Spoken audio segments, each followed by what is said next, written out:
Assalamualaikum warahmatullahi wabarakatuh dan selamat sejahtera kepada Encik Osman dan rakan-rakan sekalian. Hari ini saya Muhammad Muaz bin Marasir ingin membentangkan tugasan 3 Sintaksis Bahasa Melayu BMM 1064.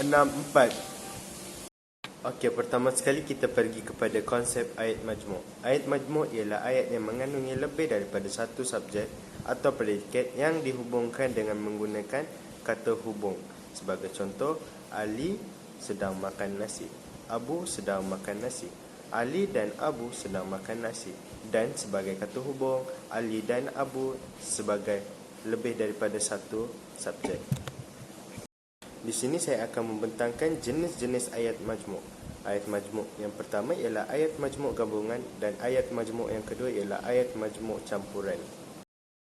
Okey, kita pergi yang pertama, konsep ayat majmuk gabungan. Ayat majmuk gabungan ialah ayat yang terdiri daripada dua atau lebih ayat yang bergabung menjadi satu ayat. Ayat majmuk gabungan kebiasaannya dicantumkan menggunakan kata hubung seperti, dan, dengan, lalu, serta, sambil dan sebagainya. Seterusnya kita pergi kepada konsep ayat majmuk campuran. Ayat majmuk jenis ini terbentuk daripada campuran ayat majmuk gabungan dan ayat majmuk pancangan. Ayat majmuk jenis ini lebih daripada satu ayat, iaitu campuran ayat tunggal dengan ayat majmuk atau deretan pelbagai jenis ayat majmuk. Dan yang ketiga, kebiasaannya ayat majmuk jenis ini panjang dan berderetan. Salam sejahtera saya ucapkan kepada Encik Osman dan rakan-rakan sekalian. Baiklah, kita beralih pula kepada ayat majmuk gabungan. Ayat majmuk gabungan ialah ayat yang terdiri daripada dua ayat tunggal atau lebih yang digabungkan menjadi satu dengan cara menggabungkan atau mencantumkan ayat-ayat tersebut dengan kata hubung seperti dan, atau, tetapi, dan sebagainya. Contoh ayat majmuk gabungan ialah saya minum teh dan Aminah makan nasi. Contoh ayat tersebut terdiri daripada dua ayat tunggal, yaitu ayat tunggal yang pertama, saya minum teh, dan ayat tunggal yang kedua pula, Aminah makan nasi. Kata hubung yang digunakan untuk menghubungkan kedua-dua ayat tunggal tersebut ialah kata hubung dan. Akhirnya, terhasillah ayat majmuk gabungan, yaitu saya minum teh dan Aminah makan nasi.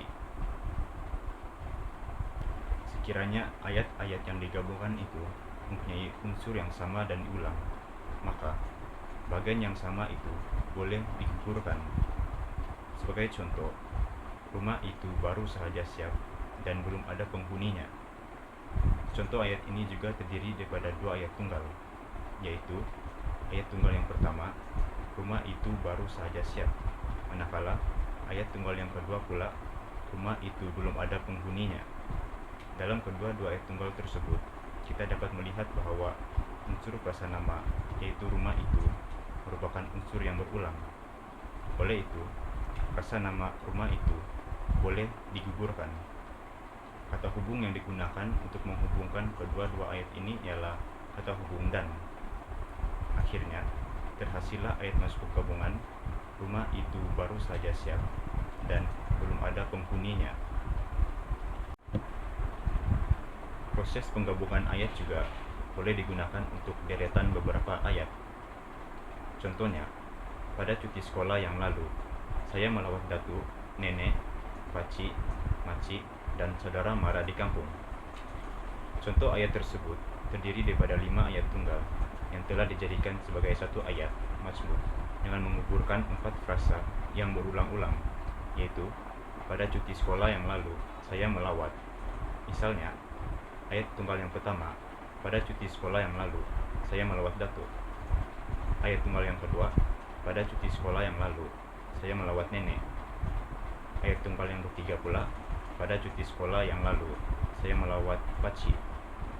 Ayat tunggal yang keempat pula, pada cuti sekolah yang lalu saya melawat makcik.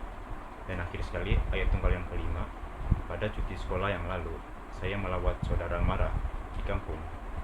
Oleh itu, frasa yang diulang itu akan digugurkan dan akhirnya membentuk satu ayat majmuk gabungan yang gramatis, yaitu Pada cuti sekolah yang lalu, saya melawat datuk, nenek, pakcik, makcik, dan saudara mara di kampung.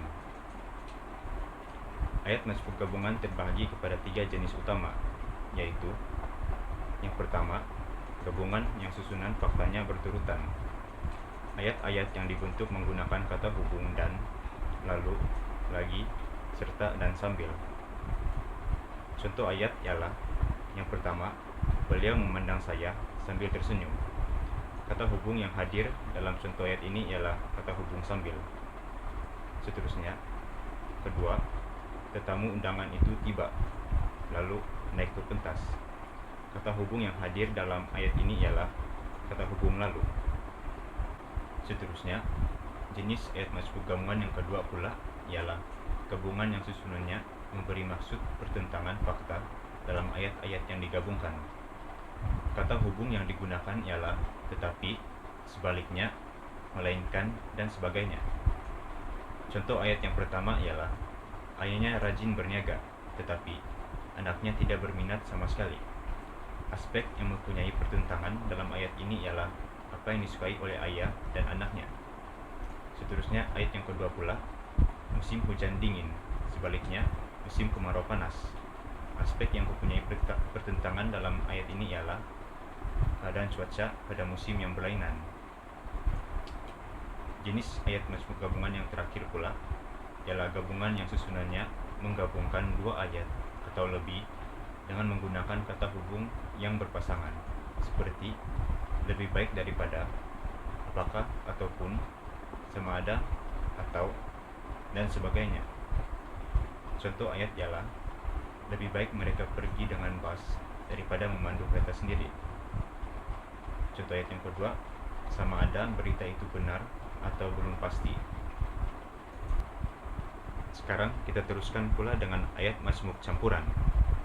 Ayat majmuk campuran ialah ayat yang mengandungi lebih daripada satu jenis ayat, di mana ayat-ayat tersebut terdiri daripada campuran ayat tunggal dengan ayat majmuk, atau deretan berbagai-bagai jenis ayat majmuk. Ayat majmuk campuran juga dikenali sebagai ayat kompleks. Selain itu, ayat majmuk campuran biasanya panjang. Hal ini karena cirinya yang mengandungi lebih daripada satu ayat. Terdapat 2 cara ayat majmuk campuran dibentuk, yaitu melalui yang pertama, campuran ayat tunggal dengan ayat majmuk, dan kedua, campuran ayat majmuk dengan ayat majmuk. Baiklah, cara pembentukan yang pertama, yaitu campuran ayat tunggal dengan ayat majmuk. Cara pembentukan ini dapat diterangkan melalui jadwal yang diberi. Contoh ayat majmuk campuran ialah Anwar suka bermain bola, tetapi adik lelakinya yang bongsu suka membaca buku. Dalam contoh ayat ini, ia mengandungi 2 jenis ayat, yaitu ayat tunggal dan ayat majmuk. Ayat tunggal ialah Anwar suka bermain bola, manakala ayat majmuk yang merupakan ayat relatif ialah adik lelakinya yang bongsu suka membaca buku. Kata hubung yang digunakan untuk menghubungkan ayat tunggal dan ayat majmuk tersebut ialah kata hubung tetapi. Akhirnya, terhasillah ayat majmuk campuran, yaitu Anwar suka bermain bola, tetapi adik lelakinya yang bongsu suka membaca buku. Seterusnya, cara pembentukan yang kedua, yaitu campuran ayat majmuk dengan ayat majmuk. Contoh ayat majmuk campuran ialah Sandra dan Isan pelajar tingkatan 2F, manakala Sani dan Fahmi pelajar tingkatan 2E. Contoh ayat majmuk campuran tersebut terdiri daripada 2 ayat majmuk, di mana kedua-dua ayat majmuk tersebut merupakan ayat majmuk gabungan yang menggunakan kata hubung dan. Ayat majmuk yang pertama ialah Sandra dan Isan pelajar tingkatan 2F, dan ayat majmuk yang kedua pula Sani dan Fahmi pelajar tingkatan 2E. Kata hubung yang digunakan untuk menghubungkan kedua-dua ayat majmuk tersebut ialah kata hubung manakala. Apabila kedua-dua ayat majmuk tersebut digabungkan, terhasillah ayat majmuk campuran, yaitu Sandra dan Ihsan pelajar tingkatan 2F, manakala Sani dan Fahmi pelajar tingkatan 2E. Assalamualaikum warahmatullahi wabarakatuh dan salam sejahtera. Saya ucapkan kepada Encik Osman Abdul Aziz serta rakan-rakan yang saya kasihi sekalian. Baiklah, saya akan meneruskan pembentangan kerja khusus 3 kami, iaitu perbandingan proses penerbitan ayat antara ayat majmuk gabungan dan ayat majmuk campuran. Baiklah, kita teruskan dengan perbandingan yang pertama, iaitu perbandingan struktur binaan ayat. Bagi ayat majmuk gabungan, terdiri daripada 2 ayat atau lebih yang membentuk satu ayat dengan mencantumkan ayat-ayat tersebut dengan menggunakan kata hubung. Selain itu juga, ayat-ayat yang digabungkan tersebut bersifat setaraf dan boleh berdiri dengan sendiri. Manakala ayat majmuk campuran mengandungi lebih daripada satu jenis ayat dan terdiri daripada campuran ayat tunggal dengan ayat majmuk atau deretan pelbagai jenis ayat majmuk. Kita teruskan dengan perbandingan yang kedua, iaitu perbandingan kata hubung yang digunakan. Bagi ayat majmuk gabungan, contoh kata hubung yang digunakan dalam ayat majmuk gabungan ialah dan, atau, tetapi, sambil dan sebagainya. Manakala ayat majmuk campuran menggunakan kata hubung yang sama seperti ayat majmuk gabungan, akan tetapi ayat jenis ini juga menggunakan kata hubung relatif yang dan juga kata hubung pancangan yang lain. Di sini terdapat satu info tambahan berkenaan dengan persamaan antara ayat majmuk gabungan dan ayat majmuk campuran, iaitu kedua-dua jenis ayat ini juga boleh disambungkan tanpa kata hubung. Apabila keadaan ini berlaku, nada suara berfungsi sebagai penanda atau jeda semasa menyuarakan deretan pernyataan tersebut. Dalam bentuk tulisan, ayat-ayat yang digabungkan itu dipisahkan oleh tanda baca koma. Baiklah, kita teruskan dengan perbandingan contoh ayat. Bagi ayat majmuk gabungan, contoh ayat tersebut menunjukkan 2 ayat tunggal yang boleh berdiri dengan sendiri, iaitu ayat yang pertama, rumah itu baru sahaja siap. Manakala ayat yang kedua pula, rumah itu belum ada penghuninya. Dan digabungkan membentuk ayat majmuk gabungan, iaitu rumah itu baru sahaja siap dan belum ada penghuninya, dengan menggunakan kata hubung dan. Ayat terbitan yang terbentuk tersebut menggugurkan unsur yang sama dan berulang, iaitu rumah itu, tanpa mengubah makna yang hendak disampaikan dalam ayat tersebut. Tambahan pula, jenis gabungan yang terbentuk ialah gabungan yang susunan faktanya berturutan. Bagi ayat majmuk campuran pula, ayat ini terdiri daripada ayat majmuk gabungan yang disambungkan dengan kata hubung tetapi. Ayat pertama merupakan ayat tunggal, iaitu Ahmad sedang membaca buku. Sementara ayat yang kedua pula ialah kawan-kawannya yang sudah letih telah lama tidur. Ayat yang kedua ini merupakan ayat majmuk pancangan relatif kerana terdapat ayat pancangan relatif, iaitu yang sudah letih yang dipancangkan ke dalamnya. Sekian sahaja dahulu daripada saya. Sekian, terima kasih. Okey, sebagai kesimpulan, ayat majmuk boleh terbahagi kepada 2 bahagian, iaitu ayat majmuk gabungan dan ayat majmuk campuran. Setiap ayat majmuk terdiri daripada pelbagai jenis kata hubung. Kebiasaannya, ayat majmuk ini bersifat berderetan dan panjang. Walau bagaimanapun, ayat majmuk ini seharusnya menepati tata bahasa agak kegramatisan ayat dipatuhi.